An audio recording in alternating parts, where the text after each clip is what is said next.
బయట దొరికే caramel popcorn 10 నిమిషాల్లో మీకు నచ్చితే ఒక లైక్ చేయండి. 1 టేబుల్ స్పూన్ నూనె పోసుకోవాలి.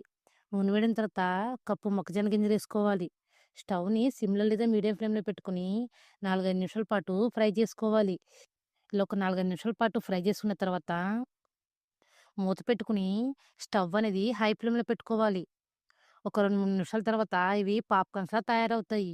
ఇలా మొత్తం పాప్‌కార్న్స్ రెడీ అయిన తర్వాత స్టవ్ మీద మరో ప్యాన్ పెట్టుకొని కప్పు పంచదార ఏసుకోవాలి. ఒక కవ్వని సిమ్‌లో పెట్టుకొని ఒక 4, 5 నిమిషాల పాటు అలానే వదిలేయాలి. 4, 5 నిమిషాల తర్వాత పంచదార అనేది కరుగుతం స్టార్ట్ అవుతుంది. పంచదార ఇలా పూర్తిగా కరిగిపోయిన తర్వాత 1 టేబుల్ స్పూన్ నెయ్యేసుకోవాలి. ఒకసారి బాగా కలుపుకోవాలి. తర్వాత పావు టీ స్పూన్ వంట సోడా ఏసుకొని ఒకసారి బాగా మిక్స్ చేసుకోవాలి. తర్వాత పాప్‌కార్న్స్ ఏసుకోవాలి. స్టవ్ ఆఫ్ జేసి పాప్‌కార్న్స్‌కి ఈ పంచదార పాకాన్ని పూర్తిగా పట్టేట్లు కలుపుకోవాలి. కొంచెం గోరువెచ్చగున్నప్పుడే ఒకదానికొకటి సెపరేట్ చేసుకోవాలి.